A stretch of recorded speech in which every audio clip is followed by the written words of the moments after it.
Hamasini lo di mama lo baba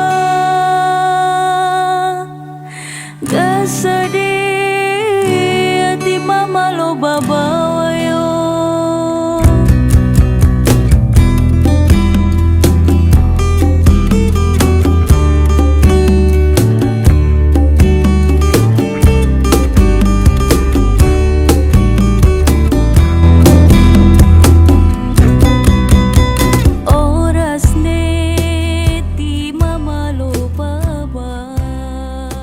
Assalamualaikum warahmatullahi wabarakatuh. Selamat pagi anak-anak, salam sehat selalu. Marhaban ya Muharram. Selamat tahun baru Islam 1443 Hijriah.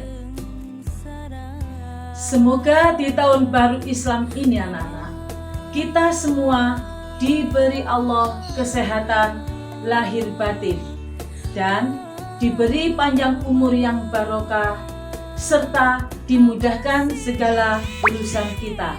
Amin amin ya mujibas sa'ilin.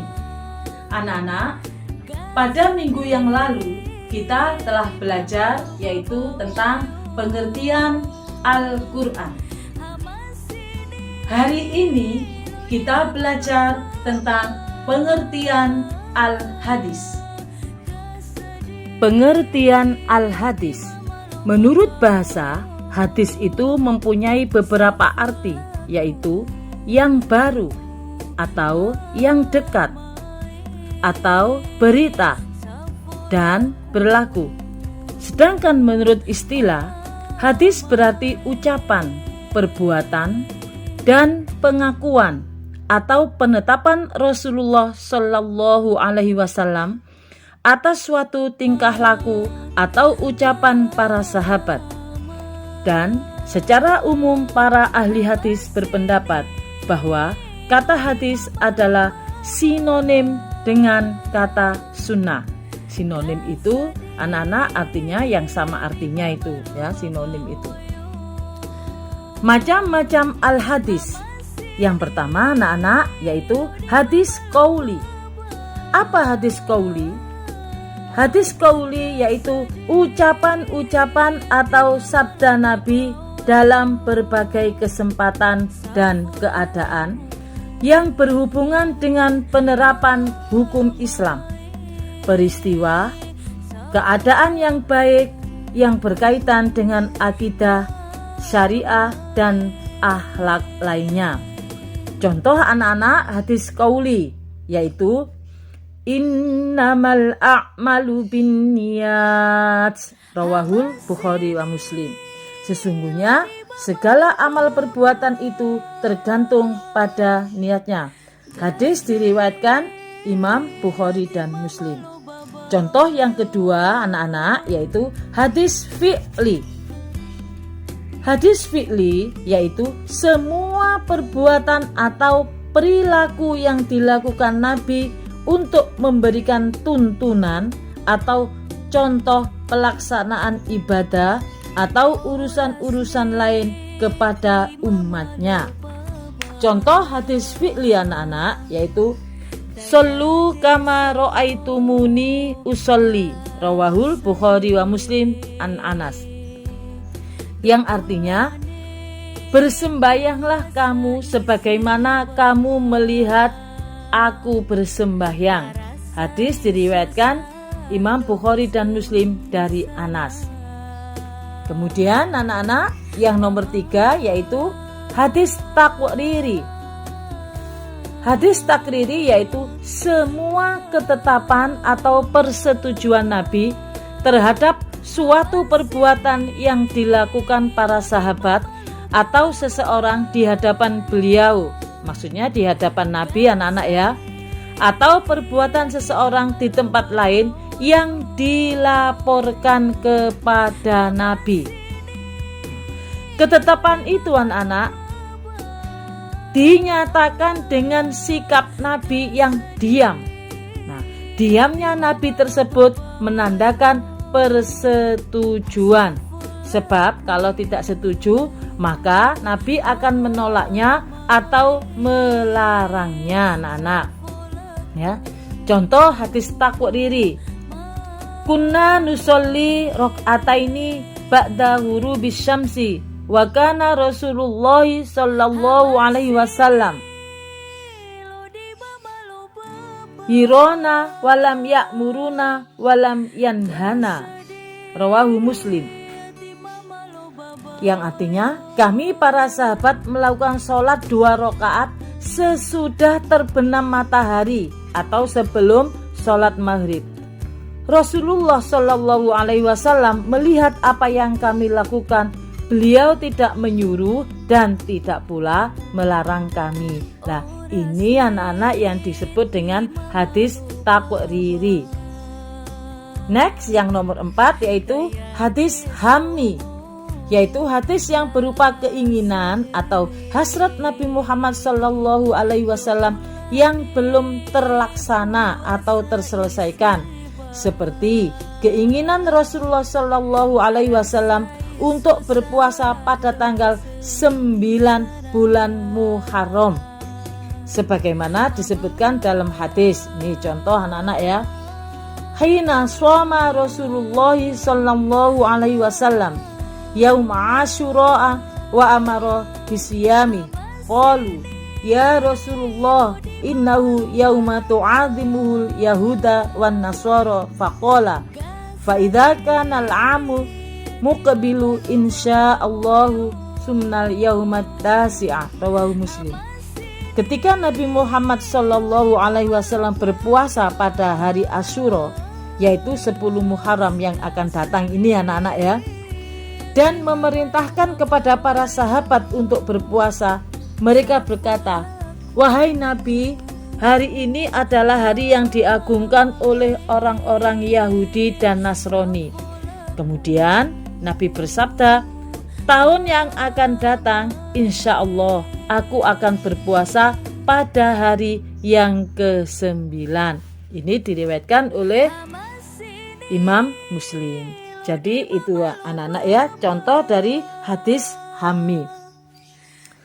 Namun anak-anak, sebelum datangnya tanggal 9 Muharram ya, tahun akan datang yang dimaksud, ternyata Rasulullah lebih dahulu meninggal dunia, sehingga tidak dapat merealisasikan keinginan tersebut anak-anak. Nah, di samping itu ada lagi yang disebut hadis qudsi. Hadis qudsi itu anak-anak firman Allah Subhanahu wa taala yang disampaikan kepada Nabi. Kemudian kalimatnya disusun oleh Nabi, bukan kalimat-kalimat langsung dari Allah. Nah, dinamakan hadis qudsi karena beritanya berasal dari Allah Subhanahu wa taala.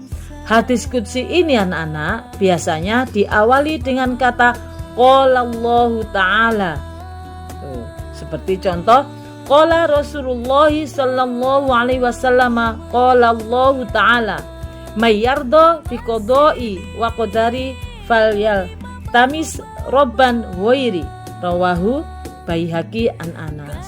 Tuh ya. Nah, sekarang anak-anak next, hadis ditinjau dari segi kualitasnya. Yang pertama yaitu hadis mutawatir. Menurut bahasa, mutawatir berarti muttabi, yang datang berikutnya atau beriring-iringan, yang antara satu dengan lainnya tidak ada jaraknya.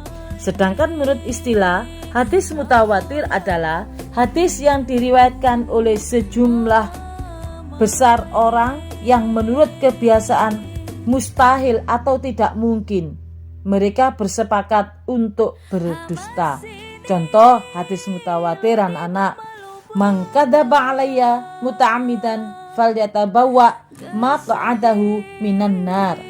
Barang siapa yang berbuat dosa terhadap diriku, hendaklah dia menempati neraka. Ini contoh hadis mutawatir.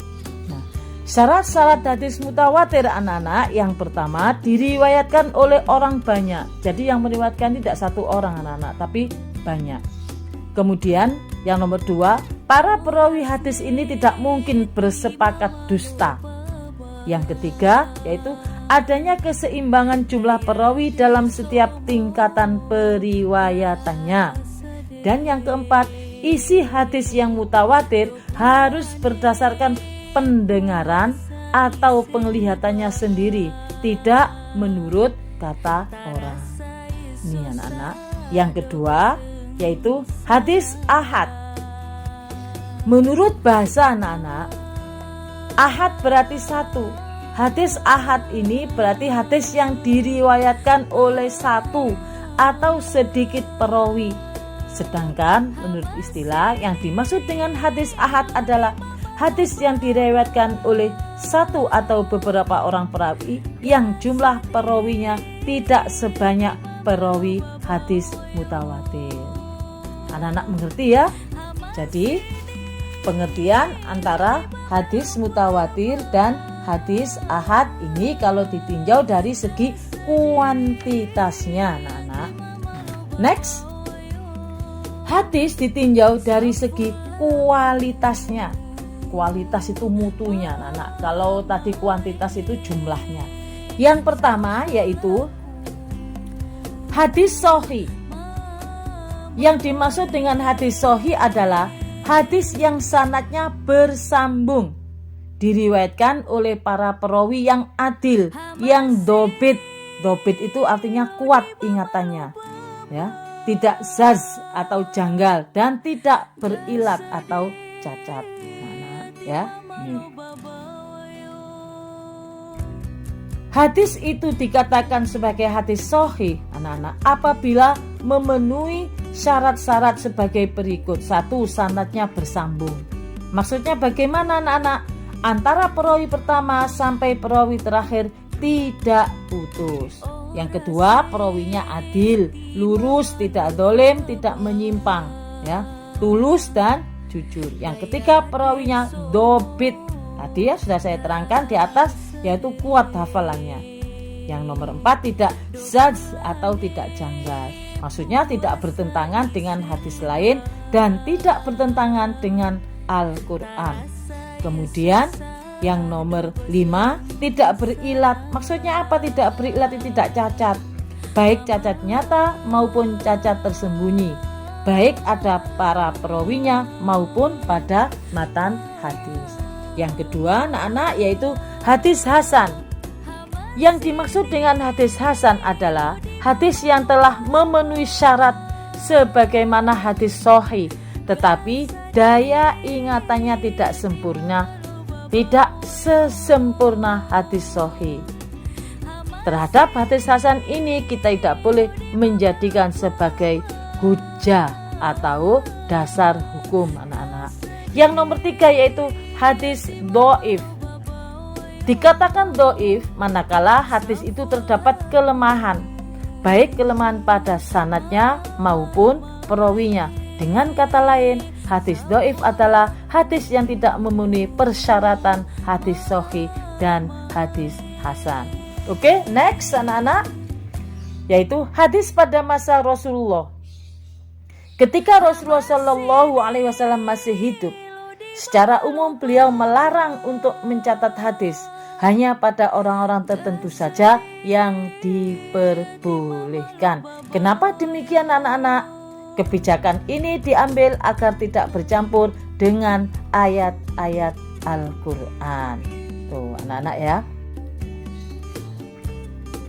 Terhadap Al-Quran, Rasulullah Shallallahu Alaihi Wasallam secara resmi menyuruh untuk menulis dan menghafalkannya. Sedangkan terhadap hadis, beliau menyuruh menghafalnya saja.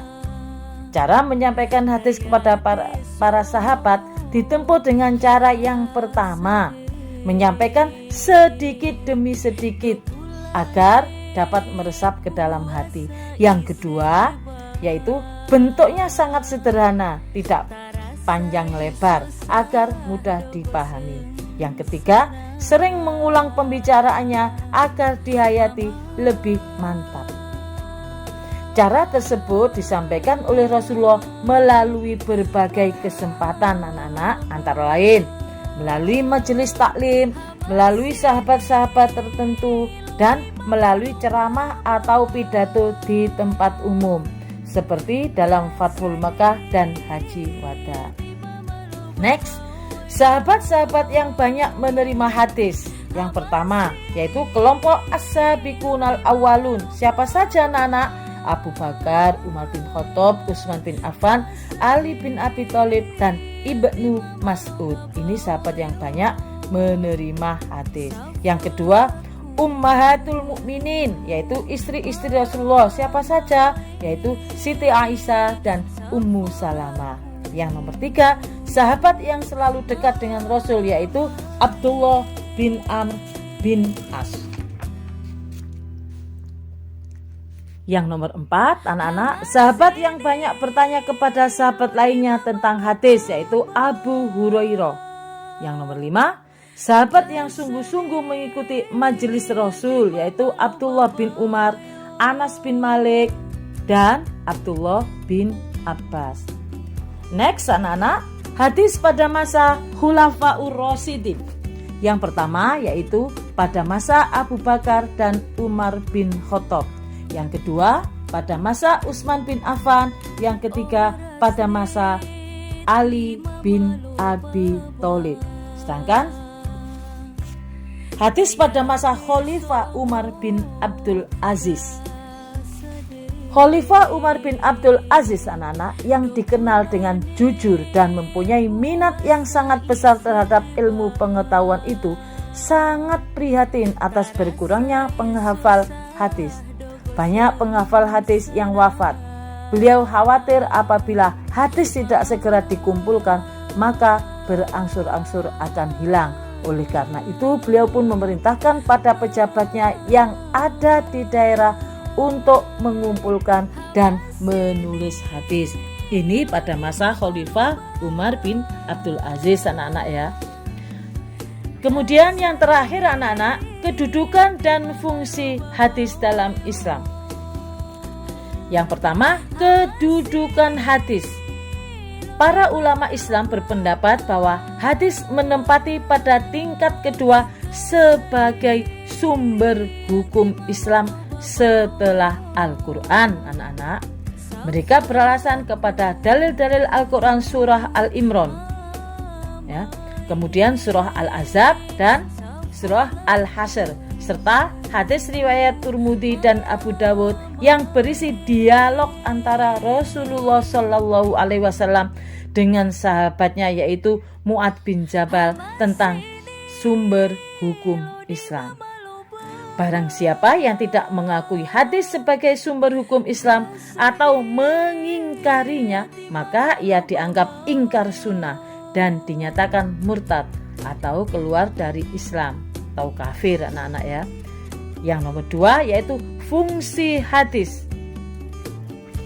Fungsi atau peranan hadis di samping Al-Quranul Karim adalah 1.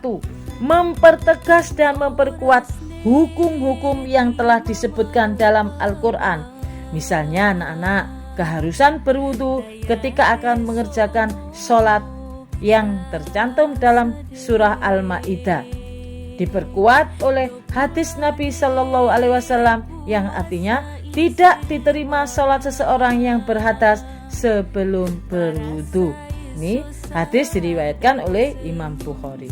Yang kedua, fungsi hadis yang kedua menjelaskan, menafsirkan dan merinci ayat-ayat Al-Quran yang masih umum dan samar.